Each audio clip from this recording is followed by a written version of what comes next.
Now, until about 10 minutes ago, I thought I was going to debate Jeff Popma. Jeff is a longtime friend of mine. We ran SAVR together. We were running the low-risk trial together.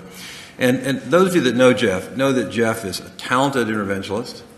He's a master of statistics. He's a really good-looking cardiologist. And he was going to argue that surgery is still relevant and needed for many. But the very last minute, they sprung this on me.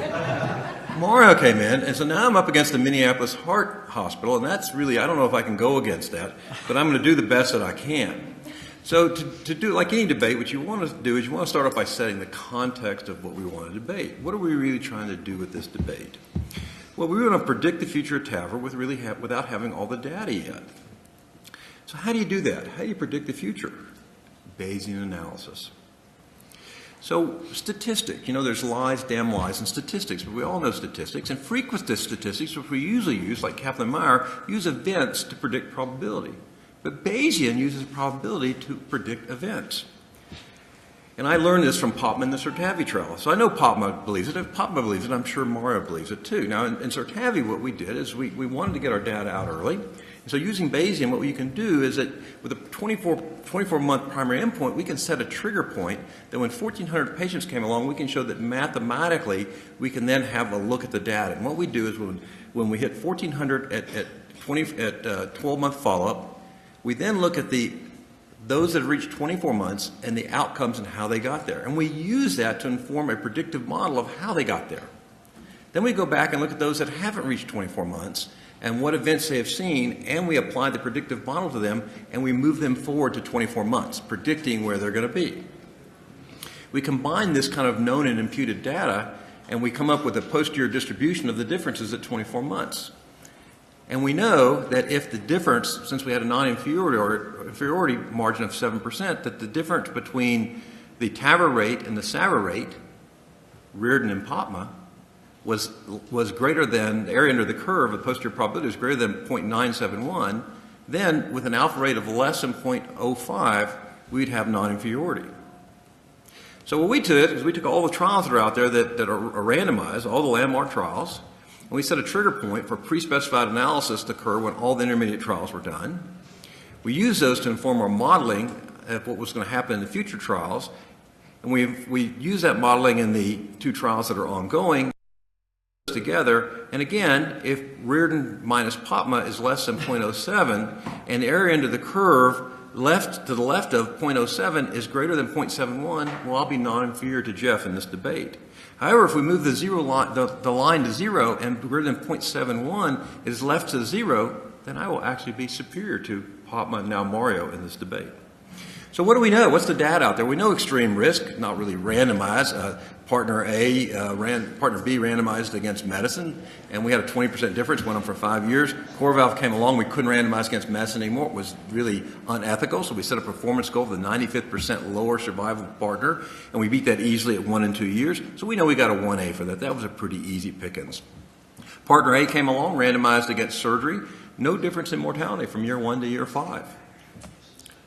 CoreValve came along, we randomized against surgery and high risk, and we were surprisingly statistically superior at 1 year. Now this was a one-tailed alpha because how we did statistics, and there was a lot of pushback on that. I got to present the 2-year data, and with a two-tailed alpha we were still statistically superior. Mike Deeb did the 3-year data. We're no longer statistically superior. It's 0.068 now, but there's still delta of 6.2. And it's really because our numbers are just getting too low. Now, one of the big issues with Partner A was stroke, and when we moved to CoreValve, all-cause mortality in stroke was actually statistically better at all 3 time points than TAVR, than surgery. So that was kind of a change around. Instead of surgery being better than TAVR, now surgery was worse than TAVR in this trial. And in fact, in all stroke, it was statistically better to have a TAVR than it was to have surgery. If you look at major adverse cardiovascular and cerebrovascular events, statistically superior for TAVR at all time points. If you look at the other endpoints at 3 years, this is something you're going to see over and over again in every randomized trial. What does surgery have? More life-threatening bleeding and transfusions, more acute kidney injury, and more atrial fibrillation. Why is that important? Because they kill you now and they kill you later. TAVR tends to have more reintervention, but it's almost all catheter-based, more major vascular complications coming down as systems get better, and for the self-expanding valve, more pacemaker implants. Both these make you better. Why? Because they both get rid of aortic stenosis, and they make you feel better. TAVR had statistically superior forward flow dynamics by quite a bit at every time point tested. Total aortic regurgitation, surgery still wins that one. That's an area where the field is still moving forward. And if you look at the force plot of this, and everything we looked at, didn't matter if you're old, young, male, female, big or little, good EF, bad EF, diabetes, no diabetes, TAVR was favored. Previous CAB, no previous CAB, PVD, hypertension, yes, no, STS above or below 7, TAVR was favored. In fact, I did this study with Jeff where we took everybody below 7 and said, let's look at the lower end of STS in this trial and see how they do. Maybe they won't do as well. They were actually statistically superior to surgery also. We said, well, how about the valves? Let's define structural deterioration as an increase in 50% of the mean gradient. Now remember, surgery started with a higher mean gradient, so to get to 50%, it has to increase even more, so it should favor surgery. And yet TAVR did better out to 3 years. Now I was perplexed as a surgeon that surgery was inferior to TAVR for mortality. Really perplexed me. I was the highest enroller. I thought we were going to win. So I went back and I looked at every death in both arms, when they occurred and why they occurred. And I created this instantaneous hazard risk of death, and I divided it into 3 periods. 0 to 30 days, which is the procedural time, 30 days to 120, 1 to 3 months, which is your recovery time, and after that, just a long-term constant hazard. And the only place where TAVR actually did better in surgery was 1 to 4 months. They did about the same in the procedural period, and after 4 months, they did about the same. So why do you see this bump up in the blue line after 30 days? Any guesses to that? What's the definition of mortality for a surgeon? Death within 30 days or within the hospital. We can keep anybody alive 30 days, and we send them to an LTAC. These were older, sicker people. They were 83 years old, and some of them just didn't have the physiologic reserve to get better from a big surgery, but they did from a TAVR. But once you got better at 4 months, it was fairly constant. And that was the only difference, was 1 to 4 months. So we know that in the high risk, mortality is the same or better for TAVR. Hemodynamics are the same or better. Quality of life, I didn't show you the data, but they both got better. What we know is that transfemoral TAVR gets better much faster than surgery. By 6 months, they're the same. But everybody gets better to a large extent. Patient acceptance, I didn't show you this. You all know this. Everybody walks into my valve clinic wanting a TAVR. You know, I walk in the room and they say, can I have a TAVR? And I have to say, sorry, you're here for coronary disease. But no, I read about TAVR on the internet. Everybody wants a TAVR. There's still some morbidity that we're working on, pacemakers and PVL, and durability. We don't know durability yet. You know, we just don't know, although we have some encouraging data in the 5 to 8 year time frame.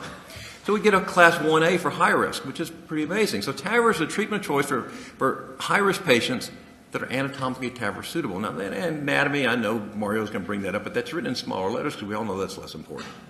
So how about lower risk data? Well, we know we're going to lower risk data. We can see this. Our STSs are going down. The field is moving there. People are voting with their feet.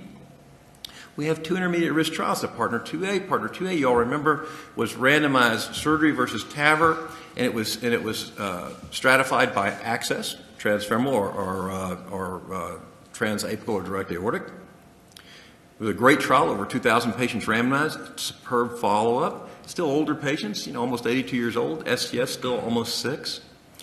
Anesthesia times, length of stay in the ICU and hospital time for all shorter than surgery, but you know, we look at these ICU times right now, and we all look at our and we don't send anybody to the ICU anymore. This is all historical data. But the primary endpoint of all-cause mortality or disabling stroke, no difference. No difference at 2 years. And if you look at the primary endpoint, all-cause mortality or disabling stroke easily met the non-inferiority. If you look at just transfemoral and the intent to treat, which is what the trial called for in this post-hoc analysis, which was pre-planned, it reached 0.05, almost statistically significant. If you looked at the as treated, which wasn't what they were supposed to look at, but still interesting because that's what you got, it was statistically superior. So we have another statistically superior trial for TAVR over surgery. So what do we see? Well, we have more major vascular complications with TAVR, but what does surgery have? More bleeding, more acute kidney injury, more atrial fibrillation. It happens in every single trial. It's the nature of the beast. Better hemodynamics for TAVR than surgery with even the balloon expandable valve. Still more PVL. Again, remember, this is a second-generation valve. And if you had moderate or severe PVL, PVL is not a good thing. It will kill you. Certavi, I presented this at the ACC this year. Same thing, randomized against high risk, but we stratified according to the need for revascularization, not by access. Our primary endpoint was all-cause mortality or disabling strokes at 24 months. We had a variety of secondary endpoints that we thought were key safety and efficacy measures. This was done in Canada, Europe, and the U.S. It was truly an international trial. It took me 4 years to enroll this trial, and most of that was the original first-generation core valve. It wasn't until the very end that we introduced Evolut R 26, 23, 26, and 29 in the U.S. So it's 84% core valve, 16% Evolut, 94% transfemoral. So basically a first-generation trial. Key inclusion criteria, you all said you had to have symptomatic bad aortic stenosis, and you had to have what was thought to be intermediate risk by the heart team. Intermediate risk was defined as a surgical mortality of 3 to 15%. Now, when we started this trial, the FDA demanded that we only use an STS of 4 to 8. No secondary issues, no heart team, STS of 4 to 8. Halfway through, I went back and said, this is really not right. This is not how we practice. We have a heart team. We come up with a heart team decision about what the risk is. And John Lassner said, well, Mike, what are you going to recruit? And I said, we're going to recruit a mortality above 3%. When Edwards got their intermediate approval, they got a 3%. I sent Larry Wood a note that he owed me a bottle of wine for that 3% instead of 4%, because that came from our discussion with John Lassner. A number of exclusion criteria. The main ones that were a little bit different is we used a syntax of 22, not the higher one that partner used, and everybody has kept bicuspid valves out so far. Strokes. After partner A had the strokes, every trial has had really good neurologic evaluation by neurologists. So all the things you're going to see is going to be well neurologically worked out. Statistical methods, we already talked about this. We used a Bayesian analysis. We talked about how this worked earlier, and that if we ended up with a 0.971, the Data Safety Monitoring Board would say, okay, you're likely to make non-inferiority with a 0.05, less than 0.05. You can look at the data. So we randomized about 1,750 patients. They're almost 80 years old. The STS is now about 4.5. You can see we're going down on the STS. A lot of coronary disease in these patients, no big surprise. A lot of disabilities and comorbidities, no surprise. And the all-cause mortality or disabling stroke or primary endpoint 2 years, 12.6% for TAVR, 14% for surgery. Clearly non-inferior. You don't take a statistician to tell that. And our posterior probability was 0.999. So what does that mean? Well, if you really like frequency statistics and you want to get a p-value, subtract this from 1. And it'll be a p-value of approximately less than 0.0001. That's the way to make the transition between these two. All-cause mortality, look at the 30-day all-cause mortality for the SAVR group here, 1.7%. Now remember, with the STS of 4.5, that gives you an O to E ratio of 0.38. That's by far the best surgery we've seen in any of the randomized trials. Unlikely to ever be matched, much less beat. And despite the fact that surgery did this well, stunning work, TAVR stood toe-to-toe with mortality for 2 years. Really encouraging data. So this is the curve I showed you before for the high-risk trial with the instantaneous risk of death. So why are we only non-inferior? A lot of people say, Mike, you should have been superior in Suitability. Well, this is instantaneous risk of death curve. What happens? You drop the 30 days and it stays on the bottom. Why? Because these are younger, healthier patients. They don't have that 1 to 4 month recovery problem. They recover just about as well with surgery as they do with TAVR because they're younger. And this lets you think about where low risk is going to go, because what's going to happen in low risk? These two lines are going to come down a little bit more on the procedure side, and they're already almost at 0. When you get to 0, it's hard to get better than that. And it's going to be hard to be superior. Partner, the S3 trial was a kind of a non-randomized trial. Just looking at it very quickly, they took the surgical arm of Partner 2A, and they did a matched population. And again, older, almost 82 years old, STS over 5. For non-inferiority, they clearly made non-inferiority endpoint of death, stroke, or AR at 1 year very easily. If you break up the endpoints, they made superiority for the primary endpoint. They made superiority for mortality, superiority for stroke, but they lost to surgery on AR. Not a surprise. But again, pretty impressive data. Now, you can argue a long time whether or not this statistical method worked using a non-contemporaneous trial, and I could argue either way, but I tell people, forget that. Just look at the 30-day mortality, 1.1%. I don't care what the statistics tell you. That's amazing data. Look at the stroke rate, 1%. We're already running almost the 1% trial we talk about in low risk. Now, are they the same populations? No. How can you tell? Look at the 1 year mortality. If you really want to know the risk, look at 1 year mortality. That's what tells you the patient intrinsic risk. If you look at the unadjusted time to event for all-cause mortality of stroke, TAVR beats the pants off of surgery. Again, we can argue about the statistics, but 10%. If you look at all-cause mortality at 1 year, 7.4%. We're clearly doing exceptionally well. All stroke, less than surgery. PVL, still worse than surgery, but getting closer to surgery. So what do we know about intermediate risk? Mortality is good as or better. Hemodynamics is good as or better. Quality of life, same stuff. They both get better. Patient acceptance, no matter how young they are, they all want TAVR. We still have a little PVL, but it's getting less. Pacemaker, less of an issue for balloon expandable. It's still a problem with self-expanding. Durability, we won't know again from this population, although both sponsors have said they'll follow this intermediate group for 10 years. Now, this is a little graph I put together of the 1-year all-cause mortality by different trials. And again, if you really want to know the patient's risk, look at the 1-year all-cause mortality minus the procedural mortality. Once you survive your procedure, your survival is based on how well we get rid of your AS, and how sick you are. And so if you're really sick, you're going to have a low 1-year mortality. If you're not, if you get through the procedure, you're going to do okay. And so you can see these lines. These are linear regression lines that I've put through the curve, surgery on top, TAVR on the bottom. And if you extend that out, I've got a little off balance there, but you can see they're approaching a common point as we move to less and less lower risk patients. There are 2 low-risk randomized trials, the Partner 3A, Marty Leon, Michael Mack, the core valve evaluator, Jeff Popma, and myself. I think this is why Jeff ran away, because he knew we were going to win this trial. They're pretty much the same trial. There's a little bit different in endpoints, and a little bit different in coming in, but again, they're both great randomized low-risk trials. I'm about half through with the Evolute trial, and I know Partner's moving along very well too. And in the UK, there's an all-comers trial. I'm not going to put the Notion trial up here. It's been run. The Nordic trial, it's a small trial. So what are our problems? PVL. Well, we got down, once we got the SAPIEN S3, now we're looking at moderate severe of less than 4, and for most of us doing it, we never see moderate PVL with our S3s anymore. We really don't see it with our Evolutes, and the Pro was just presented, Evolute Pro was just presented by John Forrest at ACC, 3/4 none to trace, 1/4 mild. That's pretty surgical looking there. Small trial, but it lets you know where we're going. And this just shows you some of the 1-month moderate to severe PVL rates as they're going across time with different valves. Lotus has almost none. That's one very strong characteristic of that valve. 12 months, almost none. Again, we're getting better and better with new iterations of valves. As everybody gets a skirt, and I'm all for skirts, so as they all get skirts, we're doing better. So my prediction for 2020 is that PVL will largely be solved in similar to surgery with engineering design and improvements. The other thing about surgery, if I operate on you, I hurt your heart. Why? Because I stop it, I fill it full of cold cardioplegia. Your left ventricular ejection, your LV stroke volume goes down. It goes down for about 6 months. I hurt your left heart, I hurt your right heart. That's not going to change. Surgery hurts the heart for at least 6 months. This is not going to change by 2020. As we move to lower risk, patients will just tolerate that better. Durability? Yeah, we don't know durability yet. We're going to find out durability. Everybody skips that when Danny did his paper at PCR 2 years ago, not knowing what it was. But the truth is, in the randomized trials that we have so far, we can really randomize similar populations. The durability is pretty dang good. If you use Danny's criteria of a mean grade over 20, surgery actually does worse. They do worse. So another prediction for 2020, surgery is a very mature technique. We've been doing it for 60 years. I've been doing it for 35 years.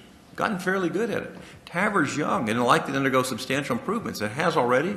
It will continue to undergo improvements. Technical disasters that occurred often in the early days have largely disappeared. Surgery is technique-driven. Technical things, to be really good at technique, it takes 10,000 hours of practice to be good. TAVR is technology-driven. You can learn technology faster. I can take somebody that has a descending thoracic aneurysm with a good proximal and distal neck, and I can take anybody in this room and try to show you how to do an open surgical repair, and you're going to struggle. You're going to struggle until you've done that over and over and over again. I can take you in the room to do a TAVR, and so I put the graft here, pull the cord, and every single one of you is going to be a master within a week. Technology is different. It's easier to learn. In fact, it's going to lead to wider disbursement of this therapy for more people. We used to ask which cases are bad for surgery and do TAVR. We really now are starting to say which cases are bad for TAVR. Maybe we should still consider surgery. So what does our Bayesian model tell us? Well, we've looked carefully, and that there's 0.9999 to the left is 0. Clearly, Reardon is greater than POTMA here. So I think we've shown you statistically that I've won this debate. I know we should just stop now, but, statistics are something that are worth talking about. And, we used to look at risk as these boxes. Risk aren't boxes. Risk are a spectrum. It's a rainbow from bad to good. And we know that there's 2 lines. There's the extreme risk line that we don't go to the right of, and there's a line that we don't go to the left of. It really should already be down the intermediate risk. I need to redo my slide. And both these lines are moving to the left, but how far? Well, that's really going to depend on durability. Again, little tiny letters. I know Mario will mention this, but they're little letters, so they can't really matter too much. But if durability is found, this will be an all-comers disease. Thank you very much.